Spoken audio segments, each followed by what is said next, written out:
Hey, book club besties! From Scrubs to Book Club, we're two burnt-out healthcare workers who love to yap about books. I'm Katie. And I'm Star, and welcome to Aimless Detention Podcast. Today we are covering the fourth book in the Chestnut Spring series, Reckless by Elsie Silver. This is Star's favorite in the Chestnut Spring series. We got to cover mine last. Or is it just that she's literally me? Is it just that you are Winter? So Yes.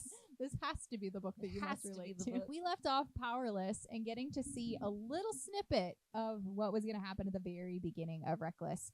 So we first open up to Winter Valentine at this point, still talking to her still husband that she's working on separating from, Rob Valentine, as she packs up to leave for Chestnut Springs. She's been working at the Chestnut Springs Hospital, picking up some extra shifts, and every time she leaves, he basically goes on and on about how she's going to be a horrible doctor and that she's ruining her career by doing this. I know, he's such a fucking psychopath. He's such a piece of shit. And they've been living in separate rooms, obviously. The second that she found out that he was a predator, she stopped sleeping with him, and she was forced to go sleep in the guest room because him being an asshole was like, okay, you can sleep in the guest room. I mean, but as a female, though, like, you tend to just do it anyways. You're just like, I don't want to fight with you. I'd just rather get the fuck away from you. Like, I guess, but I think the majority of the time it's like kicking the guy out when something horrible happens. But in this situation, this is why I am Winter.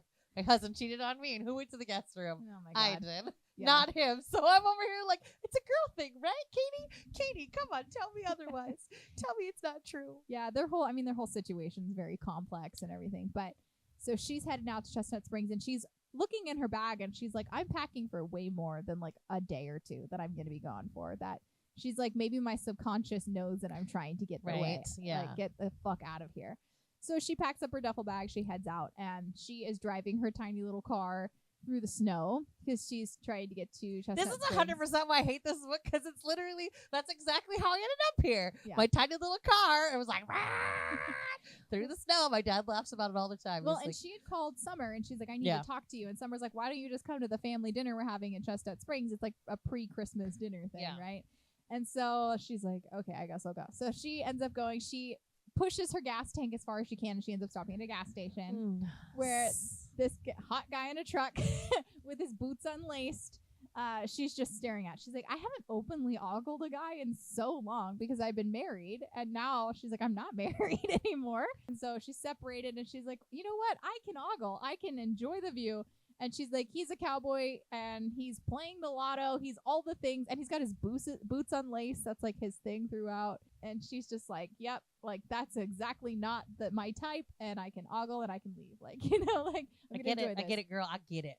Get it. So she's driving to Chestnut Springs, and this truck is following her, and she's like, this asshole is insane following me. So she hops out of her car. She has her keys between her fingers, and this is totally this is what I hate about this story is we're taught to do that early. it's like, true. but like now we have fobs. I tell my son, I'm like, you don't understand. I have keys on my keys, Yeah. just because, like, you know, like I don't even need half of them. Like 3 of them I think are old house keys, and I'm just like, these are my weapons. But we're taught like so early to do that. Like I just don't even think it just bothers me how much this story is like. Well, there's a lot of me. There's a couple things out of order, and I don't get a happy ending. But I mean, it's literally like, I mean.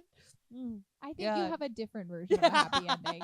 But no, it's true. I mean, you can look at it as it is bad that as a society, as a woman, I can also recognize times where I've taken my keys out and put them between my fingers. Like that is something that as women is ingrained in us, that you have to protect yourselves in situations that men don't have to do that. And I don't want to go off on this because it could be a very long discussion about the patriarchy and sexism. But yes, it is a very common situation. I think a lot of women, if not most, can relate to being in a situation that you felt uncomfortable in or not safe in, and you utilize the tools you have in the moment to make yourself feel safe, whether or not anything happened during it or not. Winter hops out and is like, what the fuck is wrong with you? And he's like, you are being unsafe, driving so slow. And he's like, you could have caused an accident. She's like, well, you were just like following me, you fucking weirdo. And they get in this huge argument, and he's like, whoa, slow down, Tink. And she's like, Tink? Why the fuck? He's like, you're just like a tiny little Tinkerbell. And they just like antagonize each other for this whole time. Theo's like, man, she's fiery. I like this. And this is Theo Silva, who is Rhett's protege. So I guess we should say this is spoiler warning for all of Chestnut Springs series. We shouldn't get too massively spoilery, but we will be talking about interconnected series characters and all that kind of stuff. So yes. Theo Silva is Rhett Eaton's protege, who he is now coaching since Rhett left the circuit. So Theo, I think, so the thing is that his mom and sister are on a singles cruise, and they're like, they did it together, and they invited Theo, and he's like, that's weird. I'm not going on a dating cruise with my mom and my sister. Like, I'm not doing that. And he's like, plus I've got to bull ride and all that kind of stuff. So he's like, I'm going to stay away from that. You two have fun. Julia, who is his sister, is going to be important for Fever Dream, which is going to start Emerald Lake's new series. I'm just going to throw this out there real quick because we get a little bit from his mom and sister about the singles cruise that they're on. But because we're going to get Julia's POV in Fever Dream, I'm excited for her to maybe reference this cruise that she was on and maybe talk about that experience with who will be her love interest, who is Emmett, who is Theo's arch nemesis in the bull riding circuit. So just a little side note for Fever Dream, because we will talk about Emmett a little bit in this book too. They show up, that's all going on, and then Rhett ends up showing up. Also, just remember from Powerless, off by the wishing well, Sloane and Jasper are hearing everything and just watching this all go down. And then Rhett comes out and he's like, what's going on out here? And then Summer's like, call off your dog, Eaton. And he's like, woof. Back at her. Like, Theo loves antagonizing Winter. They end up at dinner. Harvey makes a bunch of inappropriate jokes like he always does.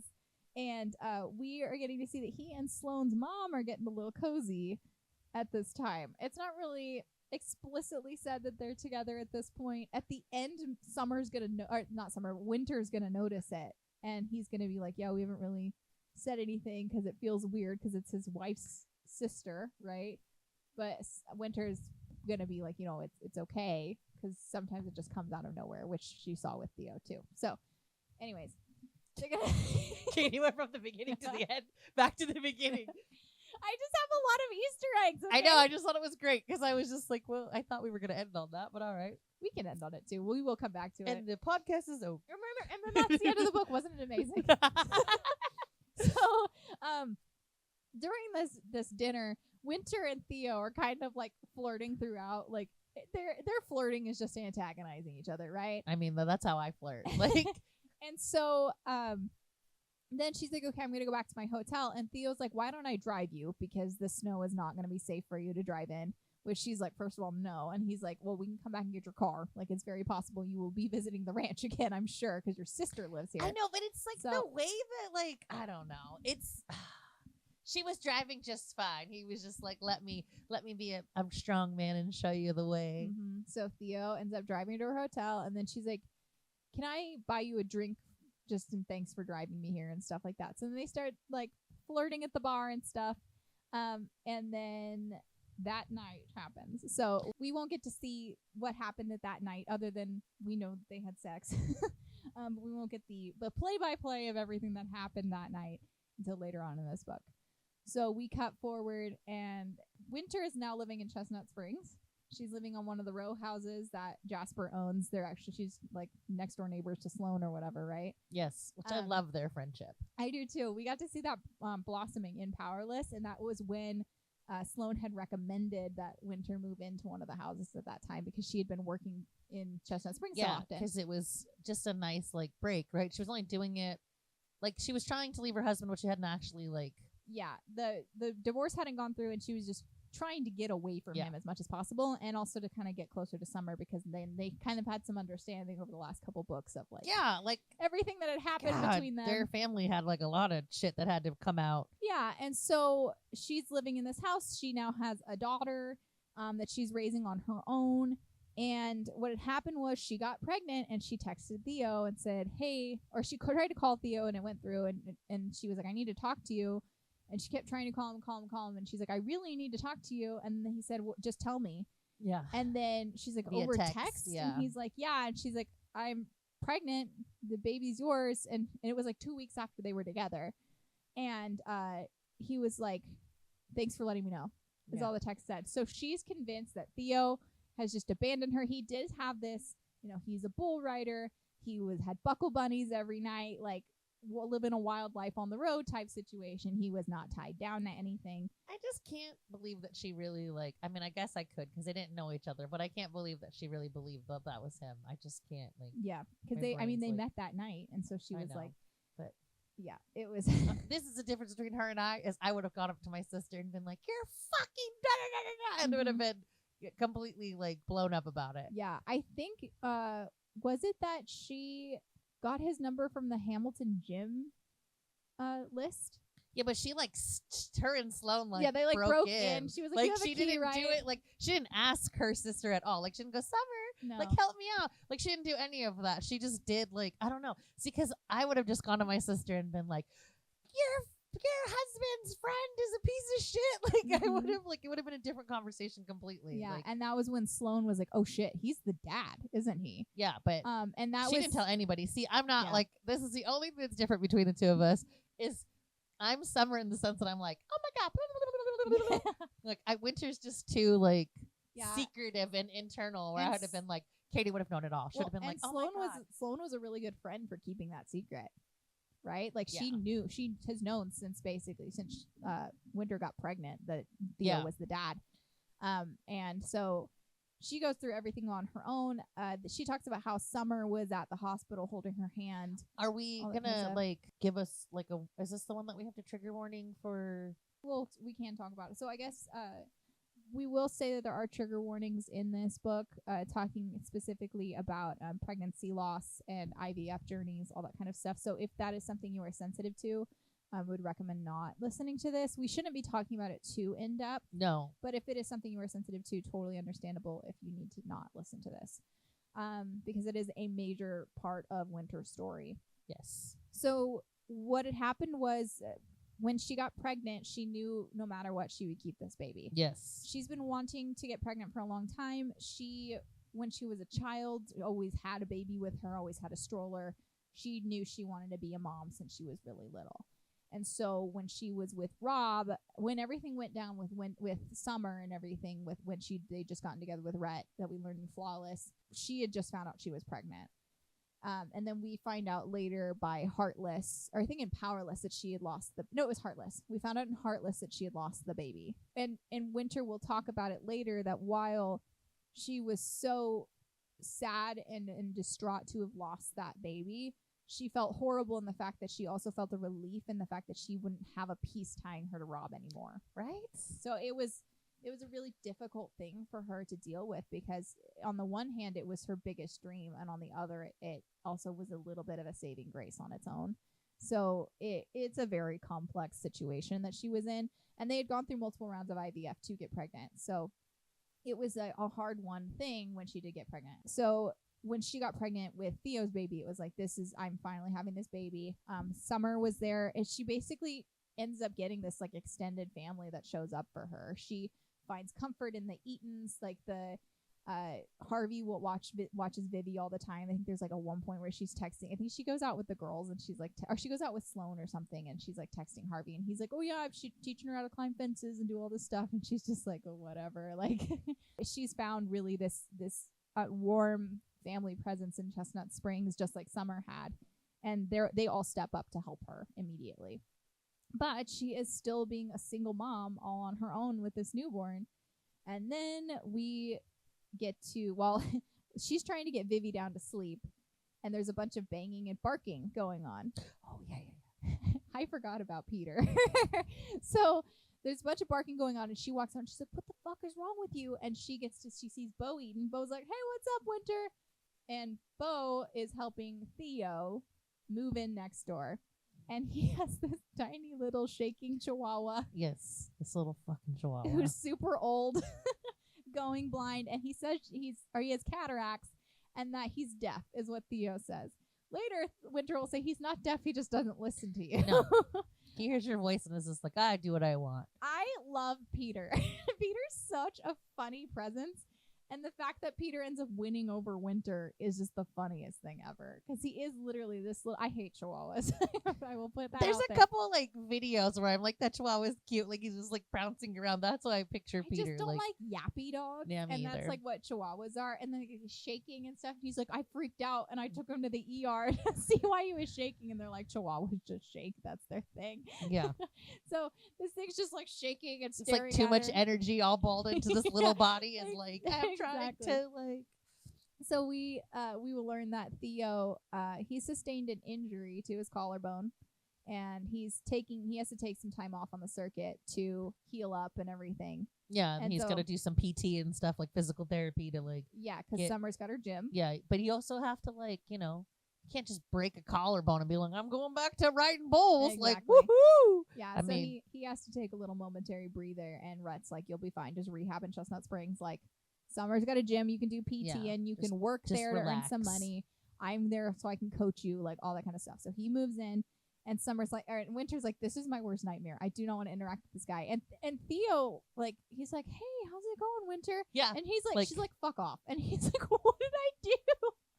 Our one night stand is not like, I can't imagine though. Like your story and his story are completely different. Like in reality of like what they actually see, and perception is 99% of what we think. You know what I mean? It's just like, and everything happens pretty quickly because they have this interaction. She's like, your dog won't stop barking and it's waking up my child. And he's like, you have a child? I'd have been like 9, 6, 5. Well, he does. So Winter's just like, what? Like, what are you talking? And he's just like, I don't know why you're mad at me. Like, I don't understand what's happening. And then she ends up going back inside. And then Theo's sitting there counting down like, oh, shit.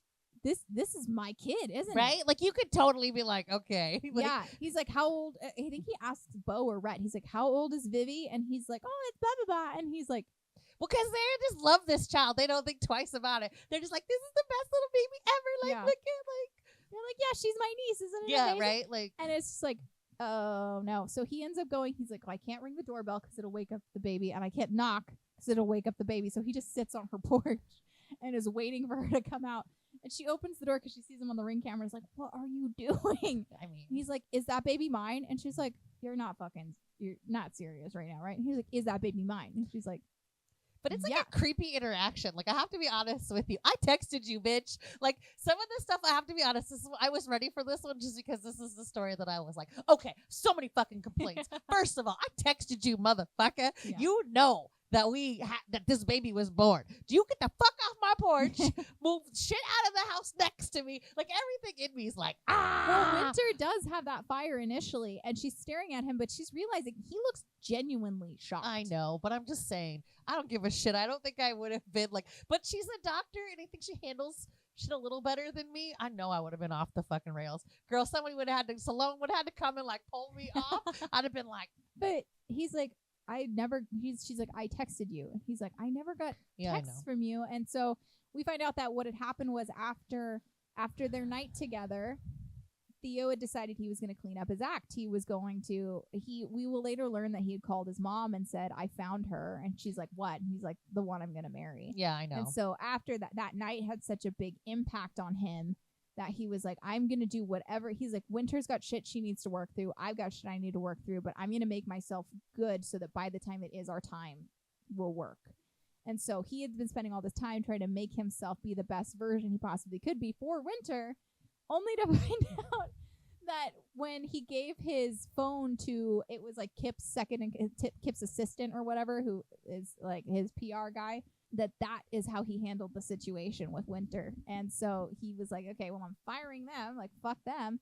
And that doesn't happen until later. But he's like, she's like, do you want to meet your daughter? And he's like, yeah. And so Theo dives headfirst into this. I mean, he just never struck me as not. Like, even when, like, most men are like this. They're like, this is my child. I don't know. He struck me that way. Well, even, like...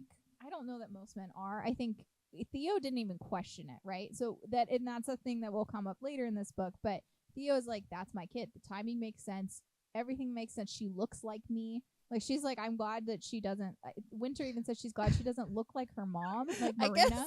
guess, like, I'm just lucky because my son's father didn't question me either. He was just like, yeah. So I guess, like, to me, like, this story is like, no, dude, Katie, the story was written for me. What are you talking about? He was like, yeah, I totally, like, that's my kid. Like, I even one time remember thinking, like, I think it was like his aunt or something, personal story.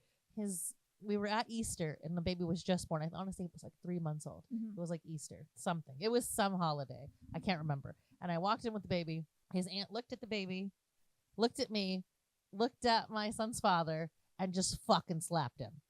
And he was like, why am I being hit? Right? Like, he's like, what is happening? And she was like, you didn't tell me that you had a baby? And he was like, well, I didn't know it was mine. I'm confused. And then she was like, what do you mean you didn't know that was yours? Like, and then he was like, okay, well, I guess I don't need a DNA test. My aunt just slapped me. So, I mean, I don't know. Better than any DNA test is an aunt slap. It was just like, oh, fuck. But I didn't, like, I wasn't that I wouldn't give him a DNA test. Like, it was just like, we hadn't really, we were kind of in the same situation. The baby was like, well, maybe the baby was a year. Maybe I'm crazy. He did come back when the baby was born. And then he was in Afghanistan. So then he came back again after, like, his tour.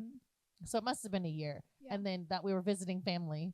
And then he just, like, the baby walks in. Because the baby was walking. The baby walks in and everybody was like, what the hell is happening? And he hadn't really, like, been home long enough to, like, so the poor guy's like, I found out she was pregnant. I was on another freaking continent. And then I came home and now I'm getting slapped. Like, what is happening? What's going on? I haven't even figured out if it's mine yet. And he just, like, everybody was just like, are you fucking kidding? They're like, no. Obviously that's your kid. I mean, it's not that he didn't trust me. We just weren't really together. Like, it wasn't a one night stand, but it wasn't like this was my husband. You know what I mean? Like, this is just like some random girl on your journey. You know what I mean? Like, I don't know. It would be hard, but he didn't question it. He was just like, yeah, that's my kid. He's like, yeah, I want to see her. And he goes in and he sees her in the crib and he's like, where's your bathroom? And he runs in and he, like, throws up and he's like, it's just so much to handle. And she comes in and sits with him and is like, okay, let's talk about it. I just picture the baby looking just like him though. Like a little, like, I don't know. Just a little Theo doppelganger. Yeah, just a little doppelganger. Yeah. Basically. And Winter has that really complex relationship with her mom, Marina. We did learn her name. We talked about, I think, in Flawless. So we're like, I don't know what this bitch's name is. Yeah. Her name is Marina. I don't know if it's even mentioned until this book that's her name, but that is her name. And Winter has a complex relationship with her. She ends up telling Theo later on that she was always horrible to Summer. Obviously, Summer was the product of her dad straying and going with the nanny.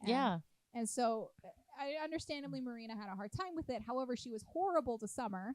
And instead of, like, getting a divorce or, like, dealing with it in a different way, she decided to take it out on the child. Which is not appropriate, but that's what Marina's like. And it was just super cold, and so Winter realized that she could take the heat off of Winter. Winter realized she could take the heat off of Summer if she. I mean, she did name her kids terrible names, but she realized if she was mean to her and got her mom on her side, then she was like, "Oh, mom focuses on me instead of on Summer." She's like, "Oh, good, I'm raising another one of me." And leave Summer alone. So she kind of isolated herself, and then eventually I think Winter ends up taking her, or Marina ends up taking Winter somewhere or something like that, so they're not raised together anymore. I don't remember. There was, like, some complex. No, whatever. It's just when she was in the hospital. Yeah, Summer. Yeah, so when Summer was in the hospital, they didn't ever, like, get separated or anything. They didn't get divorced until this book. Yeah, that's right. So, again, because Kip initiates the divorce. Yeah, no. Yeah. He just spends all of his time in the hospital with her, and then it makes that relationship worse because how dare you love that child more than our child? The child with the heart condition who needs open heart surgery. Yeah, and Winter wanted to be there, but, like, she's just doing what she's told to do, so she's just like, I'm supposed to hate you. I'm not supposed to, like, and she sneaks out to, like, be with her a few times. Yeah. The whole fucking situation. Which Willa learned from her in Heartless or Willa had known that, I think. And so she had let Summer know that that's what was happening. So the more and more people kind of around them have brought the two sisters together, and we really get to, now that she's had a kid and she moved to Chestnut Springs, we get to see them have, like, a really good sister relationship finally, which is so nice for them. Nice, yes. They spent most of their life having this manufactured bad relationship because of their parents, And so now that they're both adults and doing their own things, they finally get to have that sisterly relationship.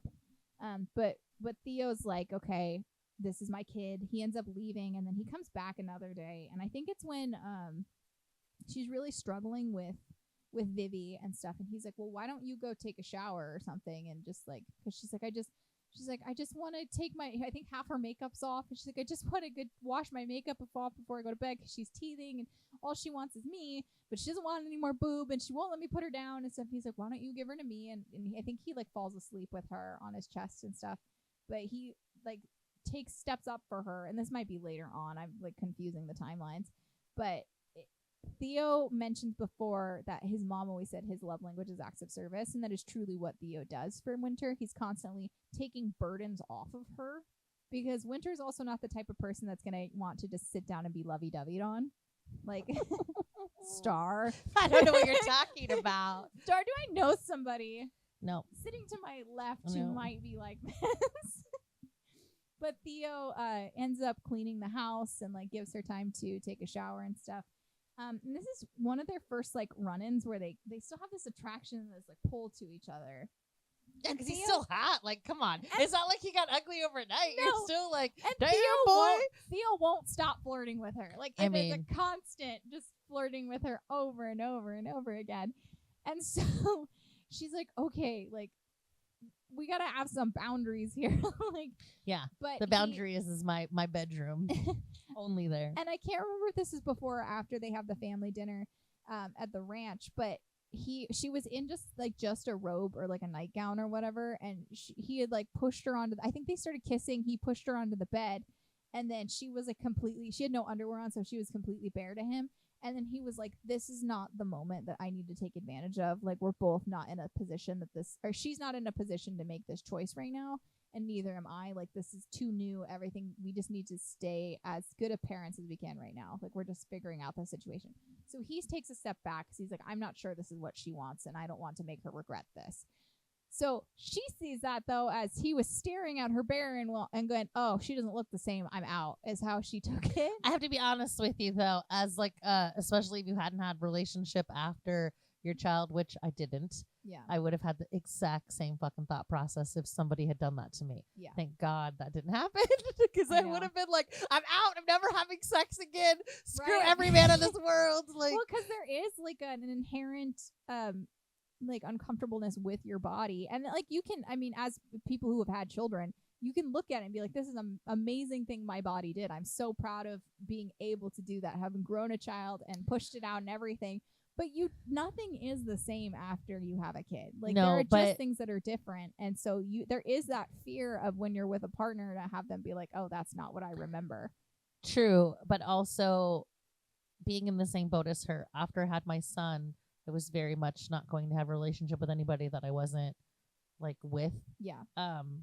There is like some weird twisted thing in your brain that's like, you went from this like gorgeous person to like not. Mm-hmm. And then when you get turned down, you're like, hold up. Like, yeah, you're just reinforcing the already negative thoughts that my body is like trying to enforce on me. Mm-hmm. I don't know what it is about, like, our brains just get real, like, I don't know. I kept trying to remind myself I'm not like an old lady in a moo-moo. Like, you know what I mean? Like, it's okay to, like, I don't know. There's a weird feeling. Yeah. And they end up they decide, okay, we have to go to the ranch and tell everyone that you are Vivi's father. I thought they didn't. I thought that Harvey kept, like, no, I thought Harvey kept looking at them like.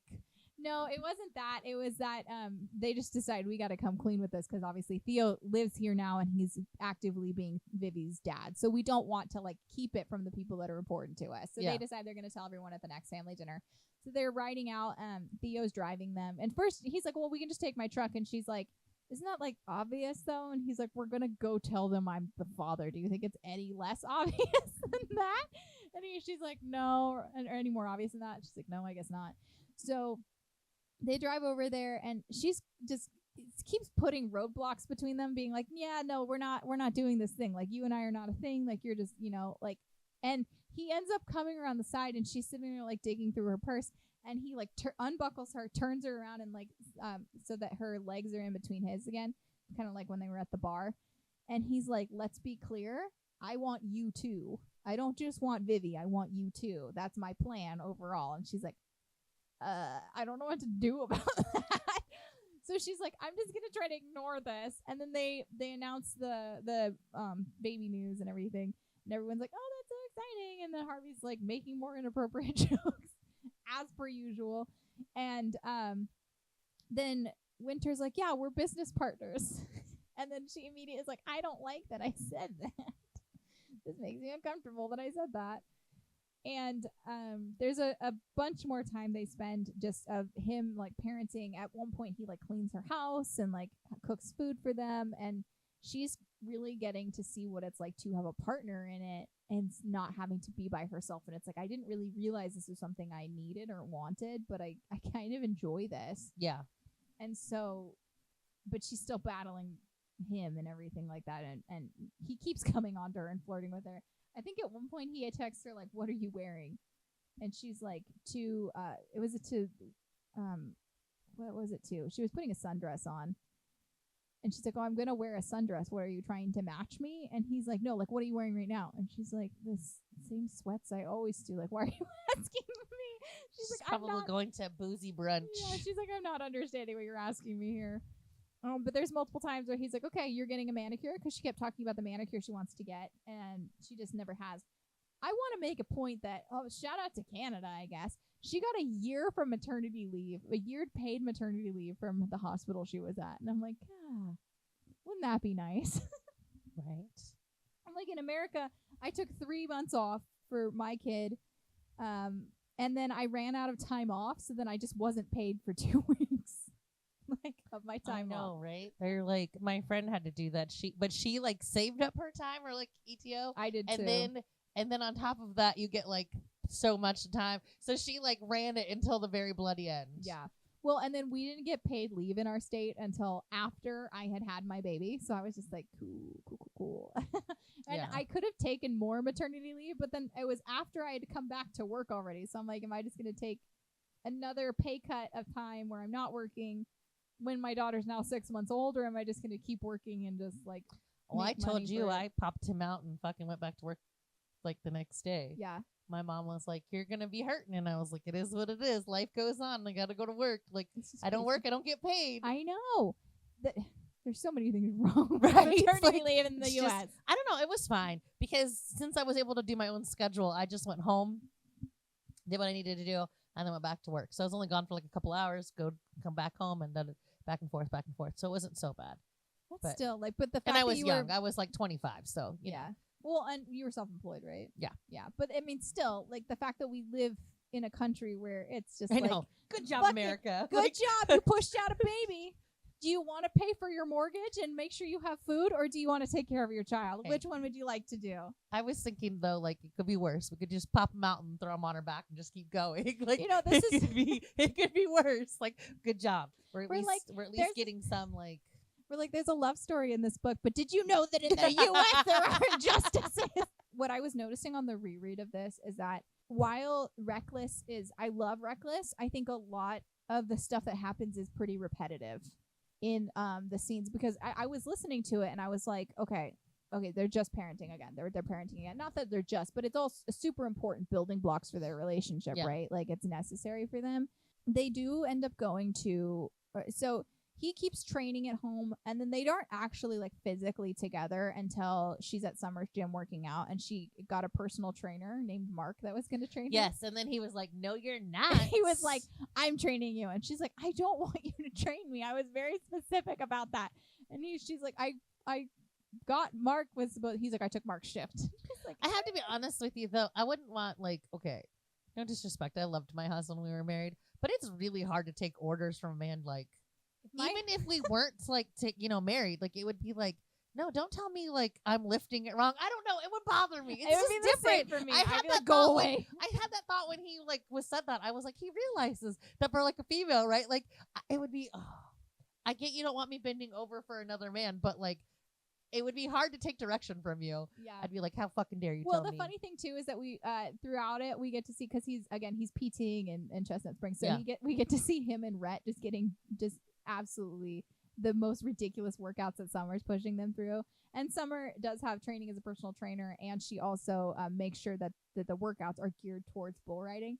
But he's just like, man, your wife's so mean, or your fiance's so mean when she doesn't. He always? But Rhett always calls it Rhett his calls wife. her He's his like, wife. It's like, don't talk to my wife like that. Yeah, which Cade was always just like, she's not your wife. I gotta be honest. She was basically. She might as well. Well, that's what he said. He's like, what's the point of calling her my fiance? She's gonna be my wife. I'm just gonna call her my wife. And Cade's like, whatever. We get some good interactions with her and Willa as well. Just like Willa's always just funny in the periphery of just like, fuck him. Just go fuck the hot bull rider. Oh, God. The group text that she's always like, have you fucked him yet? All of the group texts. It doesn't matter what group text it is. It doesn't matter what book you're in. Willa's always like, have you fucked him yet? Pretty much. And so she goes to go train with Mark, and Mark isn't there. So he works her out. And then he ends up going down on her on a bench because she's just like, obviously you don't like what you see, like, or you would have already taken it. And he's like, are you thinking I'm not into you? Like, that's what your issue is? You think I'm not attracted to you? And so then he goes down on her, which he's like, hold on, Tink. Just stay there for a minute. He mentions that, and this is a through line from when Summer was also with Rob, was that she had mentioned to Rhett that he had never gone down on her because he just never did. He always expected blowjobs, that he would never go down on her. And that was a big thing for Rhett. He was like, okay, well, I'm going to go down on you, right? And so in this book, Theo remembers while he's going down on her in the gym. I remember on that night, I say in quotations because that's how they keep referring to it. I went down on her and she was like, oh, you don't have to do that. Right. Because it was like, oh, this is a shameful thing that my husband taught me is something that men aren't supposed to want to do. It's just something you feel obligated to do. So you don't have to do it. And so Theo's like, I'm going to show you while you're all sweaty and gross that I will still go down on you. And then he texts Winter and he's like, hey, could you delete the footage from this night in the gym? And she's like, why? And he's like, you know why. Like, obviously.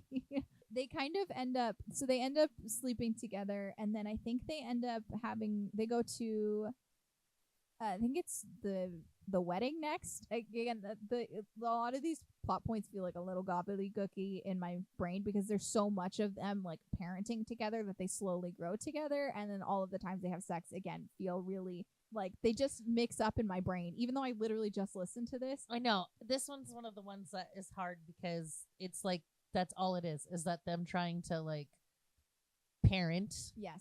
Figure it out. But then where's Rob come into this? I'm trying to figure out where you're at. Like, so, yeah. So I don't remember the exact timeline, but because I thought he came in before the wedding. I think he might. So Rob comes in and Theo found while he was cleaning a bunch of envelopes that were from Rob, and they were like bills that he was trying to get Winter to pay. And Winter was like, obviously ignoring them. Me, so you must pay me, like... Exactly. So Winter's ignoring it. She's like, whatever, you're a fucking doctor. Like, back the fuck away from me. Like, and then he's like, Theo kind of mentions it, and she's like, oh, yeah, just ignore them, whatever. So then he runs into Rob. I think Rob was trying to deliver more, like... Yeah, but mail. I also think he was kind of, like, trying to stalk her in a weird, fucked up Rob. To see, like, what was going on and everything like that. And so then... Theo makes a comment about how he's the father, and Rob was like, what did he say? Oh, he said, I fucked her while you were still with her or something like that. Like, it was some comment about how they weren't actually divorced yet, but then they had slept together. They were separated. They were not together. Yeah. So, but this is going to ding, ding, ding in Rob's brain because he's like, that's a kid, and that's my ex-wife. Because, he says, I think he refers to her as his wife, and that just throws Theo off the deep end. He's like, that's your ex-wife. That is not your wife.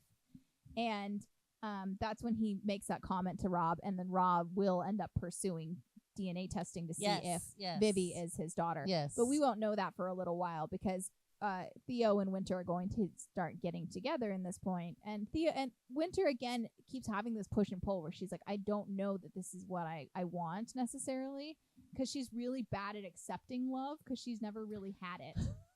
Okay, but the other problem is fuck off. I was like dying trying to like, okay, but the other problem is too though, is that like there's that weird fucking hormone that like, and I know what the hormone is, but there's a weird hormone that makes you love your child right? But it's really hard not to think that that is also creating you to love the person that you had the baby with. True. Not saying that it always happens, but you can see how she's thinking she's blurring the lines. And I think she's also like, am I loving him because I love him, or am I loving because he showed up and helped me? That's like, what I'm saying. She doesn't like, want to is be it like saved, a weird, right? like, she's like confused in her own like thought process of like where she's, nobody wants to like think that they love somebody that's just like showing up for them. Because I gotta be honest, man, the first year by yourself is like the worst time to have a kid. Like that's when all of the have imagined. Like, your sleepless nights, and then you're still working. I think I was working like 12 or 13 hours. I would literally come to bed, pass out, and then like he'd cry, whatever, and then I would just try not to kill him in the bed. Like, don't roll over on the baby. Yeah. And then, I thank God for parents. Like, thank God my mom stepped in. But like, no, it's just a really rough, like, and for how tired I was when I was going to bed, who knows? Like, I might have rolled on top of him and like crushed him, like he's just over there suffocating underneath me. Well, and if you think about it, like, so, and there is a part of the book where she mentions that she just fell asleep with Vivi in the bed, and she's like, as a doctor, I know what the safe sleep recommendations are, but as a single parent, as a single parent who's doing this on my own, this is what I can do. And I think it was a really good point, because I was super, super huge on like, the kid is only going to sleep in her bassinet. She's going to be in her crib, all this stuff. But I had a partner in it. I had someone else who could support me for when I was too tired and I couldn't get up, and there was somebody else to be there with me. So huge props to single moms who do this on their own, because I don't know how I would have done it without my husband, without my parents that are 5 minutes away from me. My sister nannied for us for the first year while I went back to work. Like, I had so much help, and I don't know how I would have done it. So like, seeing Winter be like, I know what the rules are, or what the best recommendations are. I know what they say you should do, but I just can't do it. And there's no shame in trying your hardest, and your kids turn out fine. Like, there are situations that are obviously bad, and safe sleep recommendations are there for a reason. But there's also a point where I think parenting can be such a shameful thing. Like, people get shamed for the way that they parent their kids, or the way that they will take care of them or do whatever. That and parents are looked at under such a microscope, and being like, well, you're going to mess up your kid if you do this thing. And it's like, not every parent's the same. Not every kid is the same. And I think there's a flexibility that has to be there for parents, and an understanding that this is not an easy job, and not everyone's going to be perfect at it. And taking some of that pressure off of parents to have to be the most perfect thing possible is huge. I also think that, like, you're going to do whatever you're going to do. Like, your kids are going to be fucked up or not fucked up. Like, there's no, like, guarantee. Yeah. You know what I mean? Like, and it's honestly, like you said, that first year is survival, man. Like, it is. Yeah. You are running on, like, 2 hours of sleep. You're like, I just want to not fall over while I'm rocking this thing to sleep. Like, it's rough. There were a few times where I turned to my husband, and I was just holding my daughter, and I said, I'm going to go to sleep. You watch me and make sure I don't lay on her. And he was like, okay. So I don't know. Like, I just had, like, I didn't never, like, thought about it. Yeah. It just was. I know there's, like, a lot of people that, like, overthink it. Like, I was like, I told you, though, like, I also came from, like, the generation where you just threw like, formula in a bottle, and then you threw, like, oatmeal in it. Like, it wasn't, like, I don't know. It's weird, the shit that you don't do anymore. Yeah. I came from, like, I was old school. I was, like, I came from, like, I had that vibe in my body that, like, this is what you're supposed to do. And that's, again, like, everything changes so frequently as to what is the recommendation. Like, things from when I was a kid are no longer the recommendations for kids. Like, I mean, though, if you looked at the car seats we had, though, my mom was like, I didn't even come home in a car seat. What's wrong with you? Well, we could have just flown right out the window. My, I guess my grandmother-in-law had told me, she's like, yeah, when we drove home, we just carried the baby in the front seat. Yeah. I'm like, in the front seat in your arms. Yeah. You were buckled in, the baby was just being held. Exactly. Yeah, no. I remember my grandmother was telling me, and I was just thinking, my mom came home like that. Well, shit. Hey, Mom, I hope you watch this. You can tell everybody, she stuck me in a dresser drawer. She said I didn't need a bassinet. The dresser drawer would do just fine. Oh my God. Yeah, they called me a drawer baby for a while. That's hilarious. I don't know. It's just we get, like, too worked up in, like, what should be and what shouldn't be. Yeah. Yeah. She put blankets in there, by the way. So well, she says. It wasn't. So she you says. You weren't just sitting in a wooden box. I don't know. I don't know. You'd be surprised. My mom's like, I didn't want it. Just close the drawer. Stop crying. stuffing like things in it. I hope to God she doesn't hit me. She's gonna watch this. I'm gonna get a phone call. Why did you talk about it? But yeah, I like that we get to see Winter, who is a very uptight person, very like rule follow-y type person, and get to not be the quote unquote perfect parent in that moment. And so I think it's a nice humanizing moment for I do think it was good. Yeah. I think like this whole story was very like, it was rough. Yeah. But it was very humanizing. And Theo always mentions it. He's like, she's gorgeous, but she's not. She's like, well, I think at one point, she's like looking around her house. She's like, there's stuff everywhere. And I can totally relate to that. Once you have a kid, it's never clean. Like, you can clean it, but it's not clean. There's always like, you turn around and you're like, how did that get there? Like, why is there food on the wall? Why are there toys everywhere? Like, I look outside and my daughter's put stuff out the dog door. I'm just like, what happened? I was just watching you 2 seconds ago. Like, it's just, there is a sense of, as someone who's as controlling as Winter is, I think there's a point where you have to just like release yourself to the chaos, and that's really hard. And I think Theo helps come into the chaos because he's very chaotic himself in a lot of ways. It's like a tornado. Yeah, but I think while he kind of comes in and stirs everything up, he also helps be a little bit of a calm in the storm for her as well. So that is part of why they work so well. They end up we finally get to see Rhett and Summer get married. Well, we don't get to see them get married. Katie's on-page wedding. But we do get to see the reception, so I'll take it.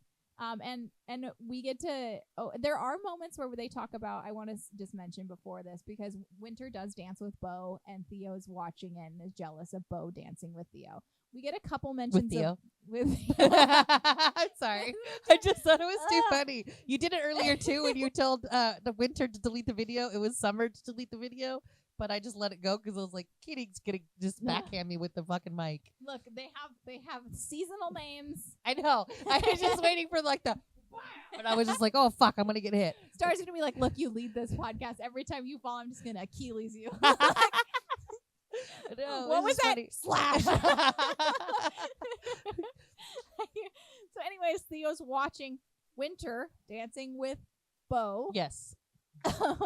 And there are a few mentions of Beau. So Beau is kind of sprinkled throughout the Chestnut I Spring still haven't series. read his story. I know you haven't.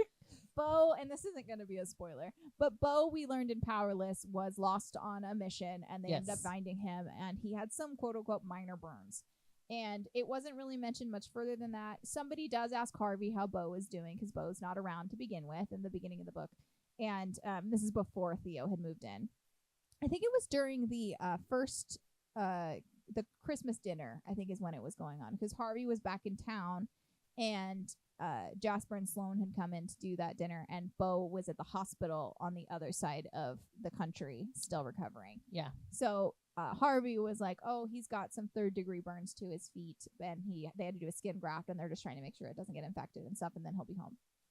So when we cut forward, it had been enough time for Beau to heal when Theo was moving in. And we get to see Beau there. Beau's kind of being his happy-go-lucky self.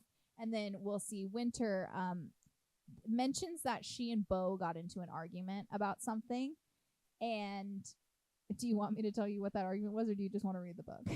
No, you can tell me. This doesn't spoil it for me because I still enjoy reading it. So when they had that first dinner, and Harvey was talking about Beau, and he was like, we have to set up doctors and everything, and Winter said, oh, I could help with that. So Winter does end up helping nurse Beau back to health, but he does ask her for a prescription for opioids. Oh, okay. And so she I kind of could see that though, because the fucking 3rd-degree burns I've heard is super painful. And not only that, but don't they like chuff off the skin every time it starts growing? Because it has to do like there's like a weird, they have to do like a water bath. They have to consistently keep it like a weird process to it. Yeah. I just read a firefighter book where they were treating the I read one that was burns. just like horrific. It was called Healing Stones or something. Oh, and it was like literally like the first like 8 chapters of the book is like him having his skin like literally scrubbed off every day because his whole body was covered in burns. Oh my god, I don't know. I just heard that like you would rather die. That's what I've heard. I know that you have to keep.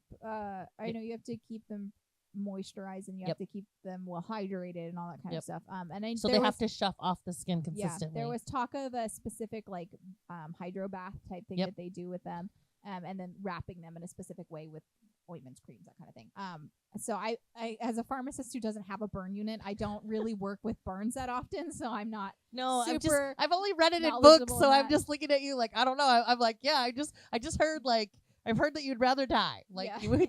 It's pretty awful. And it's There's not enough extremely morphine in the painful. world to keep you Well, happy. if you think about it, it's his feet. Like you can't do anything. You're if you're moving on your feet, like, and he's not as somebody who's in the military special ops. He's not really like I'm just gonna sit and do nothing kind of guy. Yeah. So that injury is massive for him. And so when Winter and him have a conversation while they're dancing, and he apologizes about all of that, how that went down, because he blew up on her and it was a massive issue. We will get to see that in Hopeless, but.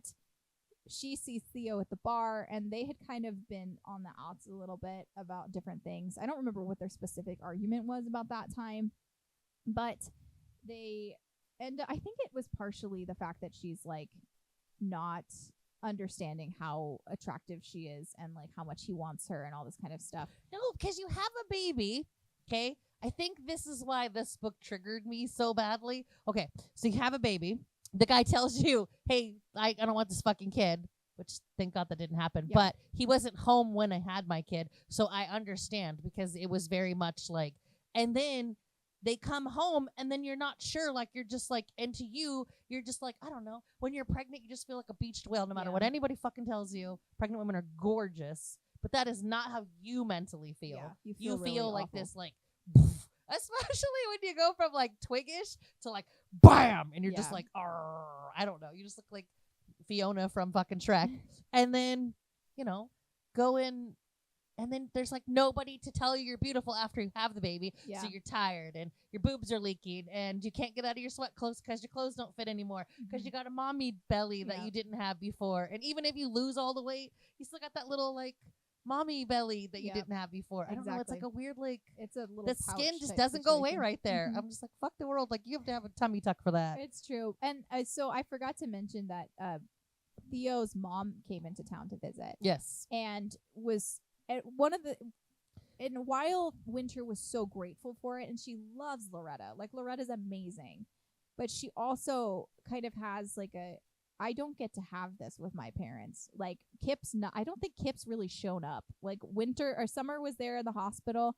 I think Kip might have seen the baby once or something, but he really hasn't been around. And then obviously Marina was just like, well, we also find out later too, though, that like Kip probably wanted to be around, but that fucking sick fucking mom, like, she's got some fucking issues, man. Right, because they're still trying to figure out their situation. That's when he fucking asked for the divorce. And I think he does show up, because I think he wanted to be there. But she's such a, I don't know, dude. I think Marina kind of sided. So Marina works at the same hospital as she and Rob did. And I think Marina viewed it the same way as Rob did, of like, you're ruining your career by going to this tiny hospital and not specializing and doing all this stuff. She's like, I just want to be an ER doc. I just want to go do this. I just want to be a fucking mom and be a doctor and live my life. Leave me alone. Yeah. You fucking cunt.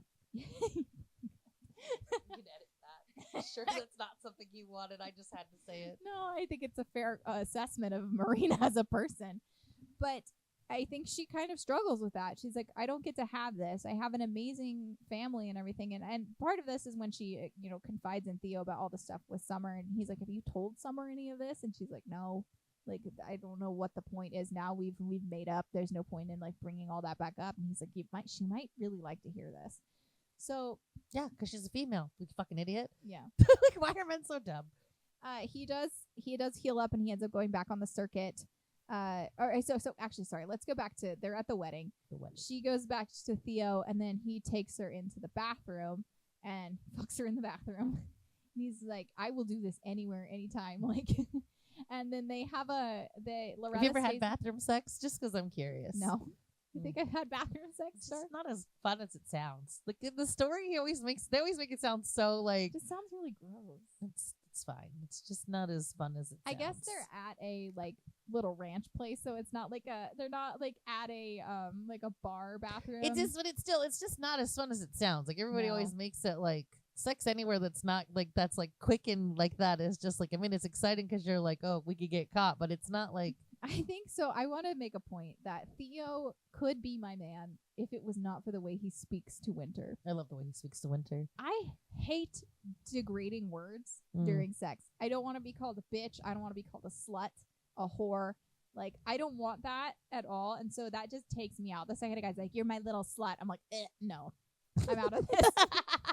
I think the only part that I hated was when he called her a fucking ice queen. He did do that. I mean, was that why they were arguing? Yeah. I think that was why. Yeah. I do have to be honest, though. Like, I would wear a shirt that, like, literally says ice queen, you know? Yeah. Has, like, a heart that's, like, frozen. I'd be okay with this. But I don't want to be called a fucking ice queen. Like, if we were in the middle of a discussion and you were like, you're such an ice queen, I'd be like, I'm out. Yeah. But I will not lie. I bet you my shit's fucking... that's why Winter was so good for her fucking name. I think that's what happened is that he was out on the circuit and they were on the phone together, and he was like, "Oh, am I melting the ice queen?" is what he said, and she was like, "You're the only person." But he meant it in like a loving, he was doing it as a joke. Yes. And then she's like, "You're the only person that's never called me that," and she takes it like as a huge blow because she's like, my mom's always referred to as an ice queen. I'm referred to as an ice queen. You're the only person that never called me that. Yeah, but he didn't mean it the way, like... He didn't mean it that way. And then he hangs up and Rhett's like, you shouldn't have said that. And he's like, I know. I don't know. Have said that. I got Theo's mouth and Winter's personality. Seriously? Oh my god. You're like Theo and Winter wrapped into one. That's why I would totally be okay with him. I need a man that can take a little spice in that like department. I need a man that's like, okay, she's gonna degrade me, but at the same time she loves me. So yeah, they made up at the Summer and Rhett's wedding, and then in the next couple of days she gets served with it's a vase full of red roses and paperwork that says that Rob is requesting that Vivi be DNA tested. And I think she was with Summer at this point. I think he was still on the road. She needed to do it anyways, though, just for everybody's like. Yeah. And she ended up she was calling him and she's like, oh yeah, I'm just, Rob sent me flowers and did all this stuff and everything, and she's just like, that's the one time that he's kind of pauses and he's like, I never questioned if this was my kid. But now, and he's like, she's mine, right? And she's like, are you kidding me? And then that would make me more mad, dude. This is why I hate this story. Because I'm going to be honest with you. To literally not question it for like, what is it? Like almost 6-7 months or something. And then all of a sudden be like, she's mine, right? Like I would just be like, are you fucking kidding me? Yeah. I don't know. But here's the thing. I get it.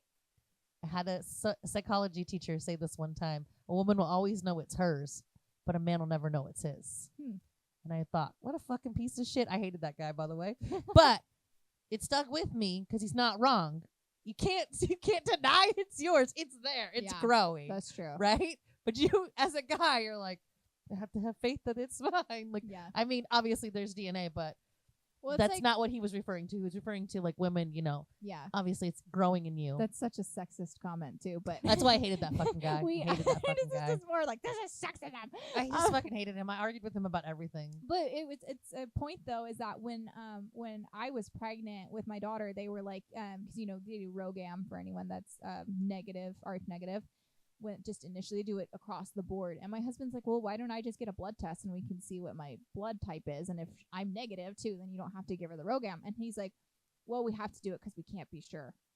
And I just looked at him, and I know my OB wasn't doing it. Like, it's in the guidelines that that paternal testing of blood is not the guideline for it because you don't know. But it's such a it's just one of those like obstetric things. Yeah, I didn't have anybody there for the doctor to be like snarky with. But it's like Kenny just kind of looked at him like, what? Like, so we have to assume that I've been unfaithful in this situation. It's like, it was just because here's the thing though, we work in a hospital, we know people are unfaithful, and they tell their husbands, it's yours, baby, don't you worry.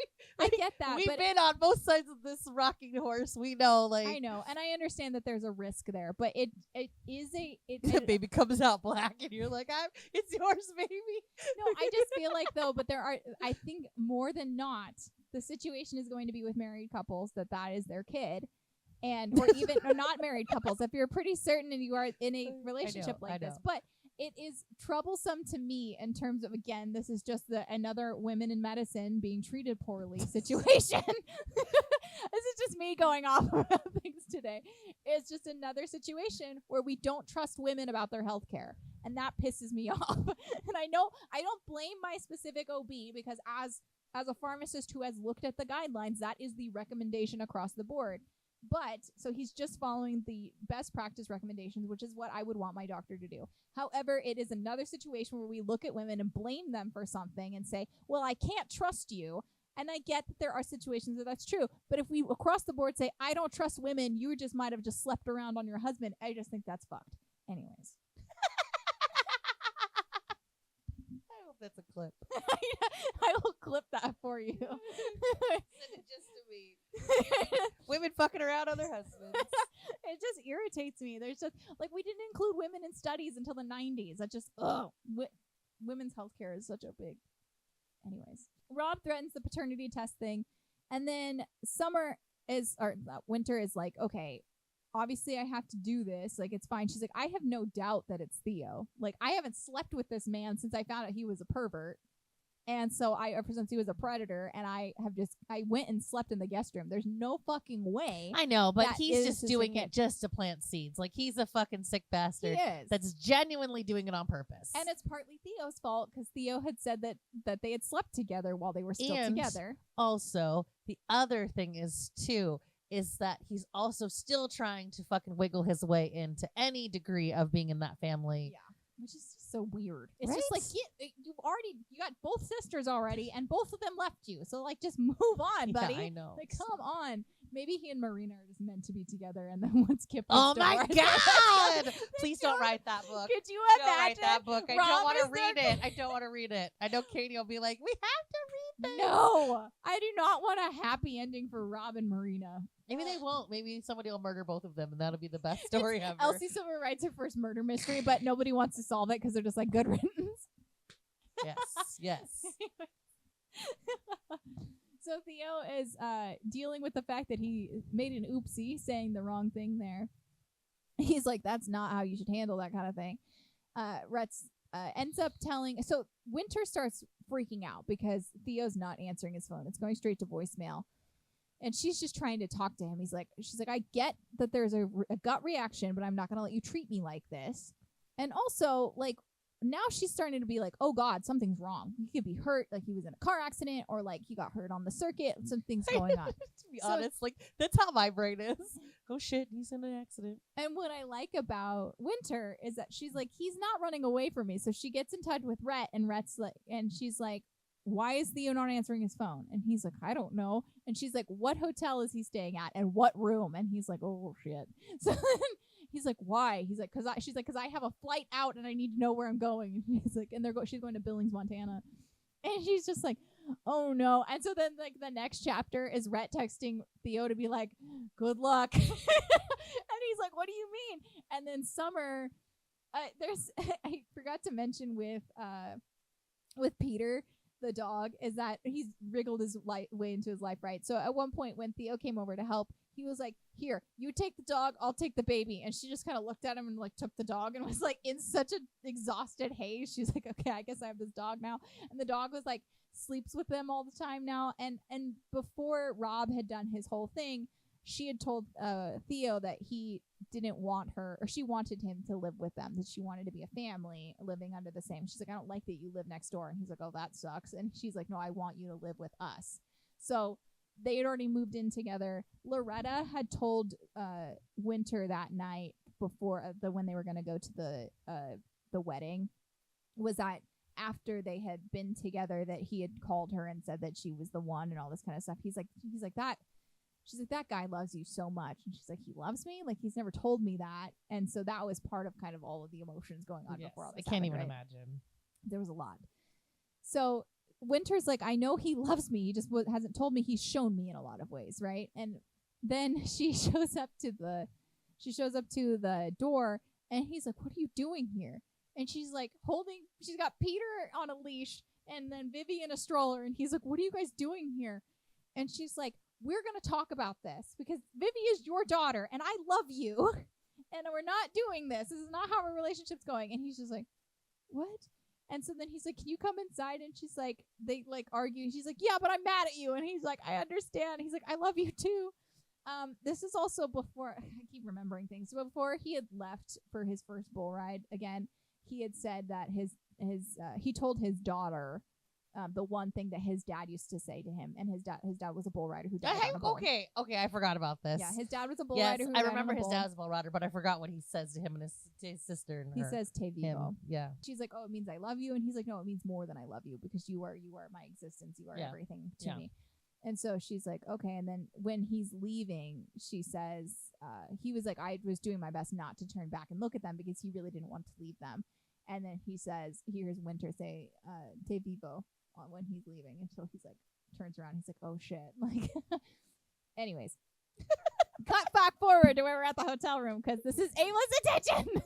So Winter's like, I'm still mad at you, but we're going to work this out because we're a family. And he's like, okay. And so that's kind of their like big I love you moment. And he's like, I don't think this is a dog friendly hotel. She's like, I don't care. And so then this will precipitate them. They bring Peter everywhere with them after this. And it didn't matter. She's like, I just don't ask. They don't have to know the dog's here because I just don't ask if it's a dog friendly hotel. And that's when they make up. And Theo kind of realizes that Winter is not going to ever ask him to not live out his dreams because he's like, you know, his one dream is to win this championship and stuff. And she ends up becoming a tour doctor as well. And because she loves the grittiness of the ER, but she didn't want to. She was nervous about going back to work, about having to leave Vivi and obviously leaving him now. And so it kind of gave her the best of both worlds, where she got to be with her family the whole time. So, but we will get to see they're going to go to the court to do family court. And she's like, is that what you're wearing to court? She's like in a pantsuit. And he's like, I mean, I'm not going in, right? And she's like, why wouldn't you go in? And he's like, it's small. Like, I figured I wasn't like the one summoned and stuff. And she's like, you're our family. You're Vivi's dad. You should be there. And so him being included in that kind of reinforces that, yes, we are a unit and stuff. And she's like, and I want you there. Like, I need you there. So that moment of softness. There's sometimes, oh my God, I can't speak. There's too many times where I want to shake the fuck out of both of them. Like, duh, idiot. Like, I don't know. Like, yeah. This is the only one of the stories where I'm like, man the fuck up. Theo, I think he came off when I was reading it. While he does step up really quickly, he has a lot of he is younger than her, but it's like 3 years or something like that. It's not like that much younger, or 2 years. And I think he can be fairly childish. That was something I felt like in Flawless. I was like, he just seems like a dumb little kid. Like, just riding bulls, he did kind of fucking around and like. But I mean, come on, dude. He's in his 20s. He doesn't want to fucking be an idiot. I get it, but he does step up and but you still kind of see that a little bit of immaturity in him coming, kind of flaring out. And she's like, I can't deal with that. Like, I'm already a single mom. I can't be momming you too, right? Yeah. But we'll get to see really him step up in that moment. He'll go to the court with her, and then later she'll get 2 envelopes, and both of them are addressed to her. And she's like, one of them has something super important that I'm excited to show him, and the other one is the paternity test. She's like, I already know what the results are. So he's like, I'll let you open that and I'll come back. And so she's like, doesn't open. He gets Vivi down and he comes back, and he's like, oh, you didn't open it. And she's like, I know what's in it. I don't need to open it.